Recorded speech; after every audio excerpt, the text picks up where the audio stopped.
All of us have motivation of some sort. I define motivation as the desire to achieve that which you believe to be worthwhile. And many people go through life never getting in touch with their greatness because of the lack of motivation to push themselves, or because they have not found something that they believe to be worthwhile to challenge them. I heard a poem once that said, many a flower has bloomed unceasingly and wasted sweetness upon the cold desert air. It's translated, that means simply that many a talented persons have gone unnoticed, and the world never had a chance to be exposed to their talent because that person did not take the time to begin to express or to demonstrate or to motivate themselves in the direction to bring that which they came into the universe to bring. How can you measure your motivation? How can you evaluate where you are on a scale of 1 to 10? Let's do this for ourselves mentally. How do you rate yourself from 1 to 10? Your mental attitude about yourself, how you feel about you, how you feel about life. How do you rate yourself on a scale of 1 to 10 in terms of your physical appearance, in terms of your health? Do you take care of yourself? Are you allowing yourself to get overweight and out of shape? Are you conscious of your health? Are you watching the food that you take into your body? Do you make a deliberate effort to exercise? You know, it was George Burns, he said, we cannot help getting older, but we don't have to get old. And many of us get old before our time because we don't take time to take care of ourselves. Your environment is a very good indicator. On a scale of 1 to 10, is it what you want it to be? Do you find it desirable? Are you satisfied? The job or career that you're involved in. Someone said that 85% of the American public are unhappy with their jobs. Are you spending 8 hours a day just doing time? Doing something that you don't find challenging, that does not make you stretch mentally, that does not stimulate you, that does not inspire you.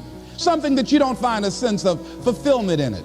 If you're doing that day in and day out, it has to affect how you feel about yourself, your level of motivation. Your relationships. What kind of impact is it having on your life? Is it nourishing or is it a toxic relationship? Does it drain you or does it build you up? Ask yourself that. How motivated are you to do something about it? Your contribution, your actions. What are you giving? Many people will leave the universe without a trace. No one will know they were here. And in fact, under their name, we could put under there, not used up.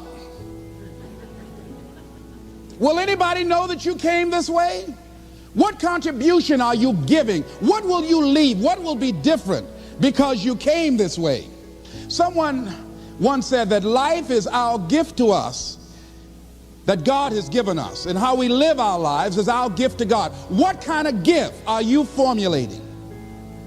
Is this a gift that you like to take back and do something else before you turn it in? Think about that. What can we do? What are some of the keys that we can begin to use to motivate ourselves when our batteries run low? Because I don't care who you are, I don't care what you do, at some time you are going to get tired. At some time you're going to get in a rut. Seem like nothing you do works out right. And sometimes it just seems like you just don't have the wherewithal or the will to do anything.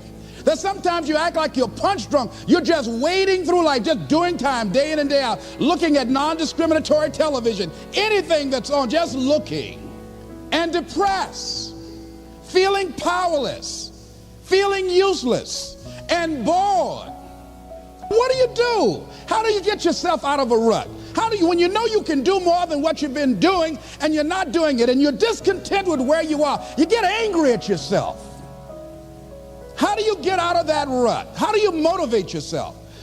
One of the things that we must do is that we must be involved in working on achieving self-mastery. You must work on yourself continuously. Never be satisfied with yourself. Always know that as you invest the effort and time on you, that's the greatest ability that human beings have above animals. See, a dog can't be anything but a dog. Tree can't be anything but a tree. Human being, you've got unlimited potential. You can put effort on you, and by concentrating on you and developing you, you can transform your life wherever you are right now. So you want to work on yourself. You want to read books that inspire you and motivate you. You want to listen to tapes over and over and over again. And I suggest that you listen to tapes when you first get up in the morning. You want to control the spirit of your day. When you first wake up in the morning, your mind is operating at 10.5 wave cycles per second.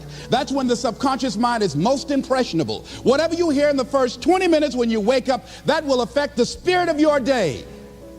When you listen to tapes, listen with relaxed belief, believing that this can happen for you. And by listening to them, listen to them over and over and over again, and you will get a breakthrough.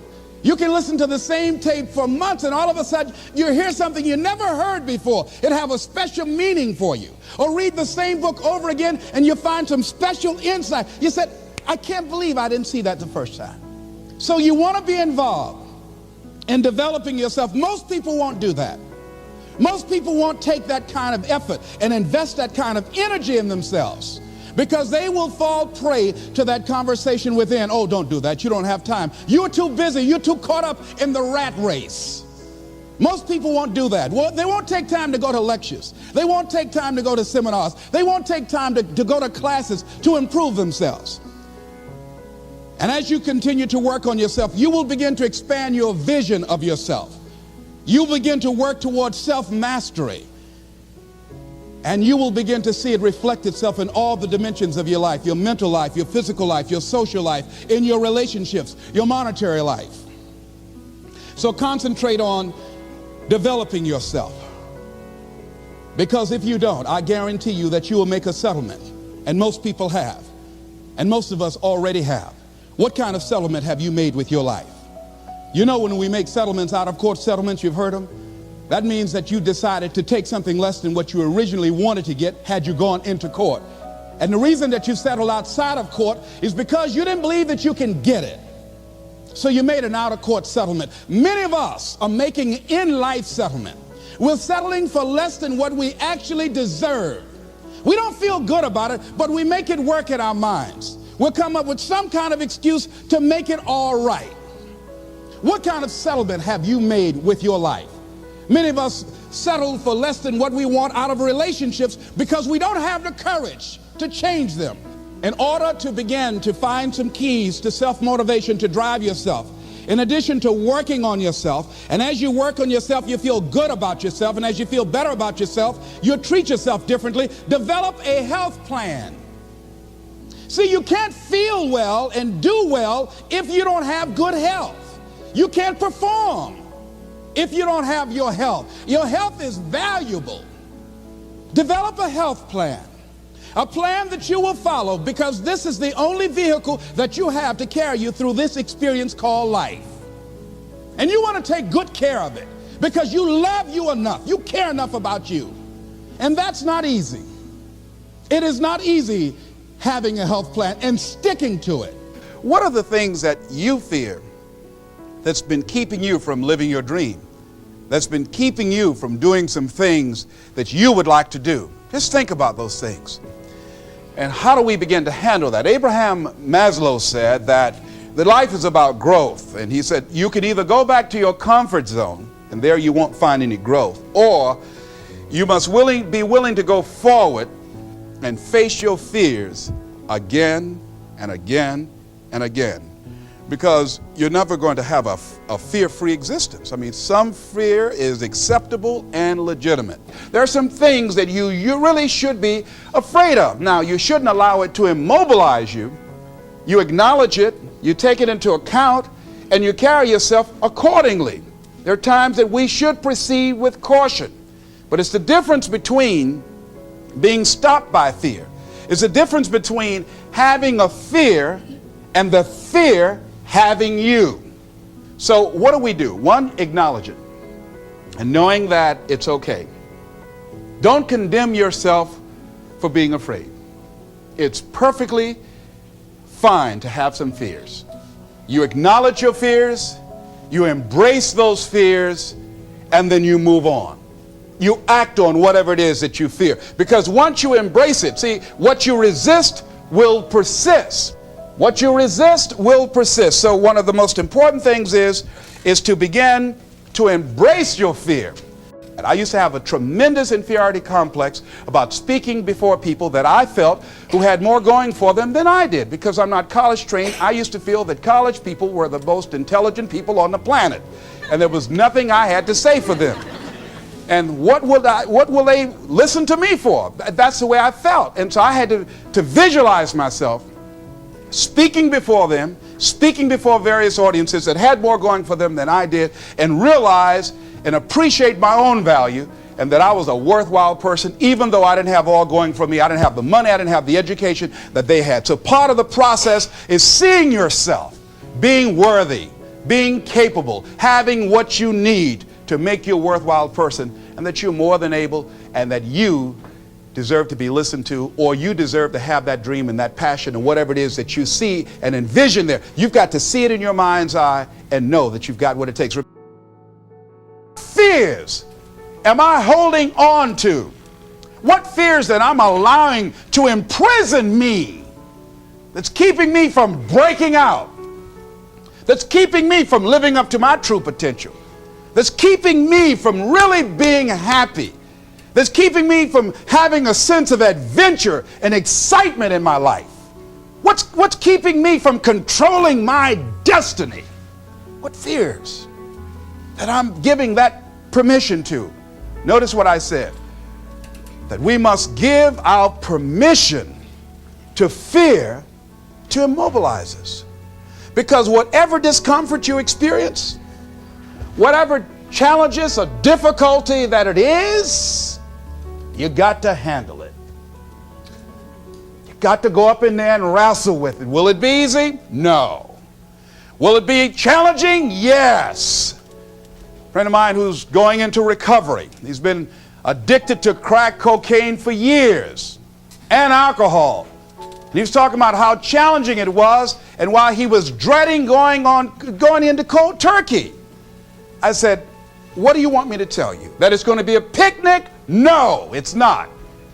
It's going to kick your butt? Yes, it is. Are you going to want to die? Yes, that's a part of it. But that's just what you must go through in order to get where you want to go. And guess what? You are strong enough to do it. You're strong enough, and your life is worth whatever you have to go through to get past this addiction. Whatever you have to do. This dream you got, whatever you want to do, will it be easy to just run out there and do it? No. Will it happen overnight? No. Will it be a struggle? Yes. Will there be times when you can't make ends meet? Yes, that's a part of it. Will there be times you won't know what to do? Yes, that's a part of it. Next thing is that you want to monitor your inner conversations. The things that you say to yourself. You want to watch them, and in watching them, you want to take charge. A friend of mine told me this evening, and she did it excellently. She said, I didn't want to come tonight. I was feeling so depressed. And I said, I'm going anyhow. See, that was the conversation. Oh, you really don't feel like it. You really don't need to do it. You don't really need to read anything. Forget all that. That's that inner conversation. Oh, you don't need to worry about trying to go into your own business. Forget that. You can't do that. What if you lose everything you've got? That inner conversation that stops you from doing the things you want to do less, don't do that. How can you possibly think about being a motivational speaker? You don't have the contacts, you don't have the money, you don't know the right people. You're going to get up there and your mind's going to go blank. Forget all that. You remember that time you got up before some people and you panicked? You stood up and your mind sat down? Don't you remember? And I said, yes. And then I said, shut up. So you've got to learn to stand up to yourself inside yourself and short circuit, override that conversation that's always going on. 85% of what that conversation will tell you is negative. It's negative. It will tell you you're tired when you really are not tired. It will tell you you can't do it. It will fill you with fear. So you've got to watch that conversation. And when you find it going on, you've got to stand up to it and say, I'm going to do this anyhow. I'm afraid, but I'm afraid not to do it. And I'm not going to let you stop me. The biggest challenge that you will have in life is you. There's an old African proverb that says this: there's no enemy within, the enemy outside can do us no harm. The next thing that is a key to self-motivation is that you've got to ask yourself, what do I want out of life? What do you want out of life? What do you want out of a job? What do you want out of a career? What do you want out of a relationship? What do you want? What gives you your life? How will you know when you got it? What will make you happy? You need to know. You need to start asking yourself some questions. What do I really, really, truly want? You need to be exact about that. Don't be vague. Oh, I just want to be happy. That's too vague. What will make you happy? How will you know when you got it? Zero in on it. Be exact. Be specific. And as you do that, that will stimulate that superconscious mind, or the reticular activating system of your mind, that will begin to find those things, to identify with it. And once you begin to determine that which you want, take the time to write it down. Don't just think about it. Write it down. That is a subjective process that engages the subconscious mind. Write it down. Once you write it down, read it 3 times a day: morning, noon, and night. Why is that important? Because what it will do, it will cause you to focus. It will cause you to concentrate. When that other conversation is going on, telling you what you cannot do, telling you all of the impossibilities and all of the obstacles, your concentrating will begin to create a larger vision within yourself, and you'll start looking for and seeing some new opportunities. You start creating some openings for yourself. As you begin to read that every day, day in and day out, that will make you focus. That will discipline your thinking. And you'll get all kind of creative ideas. As I talk to you right now, being involved in this immersion process, you're going to create some openings for yourself. You're going to get some ideas. You're going to feel your adrenaline flowing, and you're going to think about something, some idea you had, and you say, I want to go back and I'm going to look at that again from a different vantage point, not from the level of the problem or the obstacles that I encountered, but from a higher vantage point. Because what you will begin to see and to know as I talk to the higher consciousness within you, that you are powerful, that you are a miracle worker. And that inner conversation has conditioned you to believe that you are not. And as you begin to discover the truth of who you are, whatever challenge that you're facing in life, and if you're living, you're facing some challenge, you'll begin to know that you're powerful and that you're a miracle maker. So as you begin to write down exactly what it is that you want, read it every day. The next thing is, see yourself there. How will you feel once you get there? What will the experience be like for you? What will be different? What kind of person do you have to become in order to get there? Visualize yourself there, living the experience. I remember when I ran for state representative in Columbus, Ohio. And I had a lot of people telling me, and you got to watch not only the conversation within, but the conversation without. Telling me, Les, you can't possibly win. You can't do that. And I went down to the legislature, and I saw myself. I knew what I wanted. I saw myself in the chair. I pointed out the chair that I wanted. I used to go and sit up in the galleries and watch the legislative process. I used to go to the committee meetings and listen to legislation being introduced. I learned how to write legislation, how to amend legislation. I started thinking like a legislator, got up every day dressing, thinking like that, selling myself on it, seeing myself in the legislature. Mr. Speaker, I'm the gentleman from the 29th House District. I'd like to introduce a bill. I went in the legislature, walked around. I had the experience of it. And when I ran and won against overwhelming odds, they were shocked. I won the election even before it was held because I was living it in my mind. You want to see yourself beyond your circumstances. You got a challenge, see yourself beyond your challenge. See yourself with the challenge already resolved.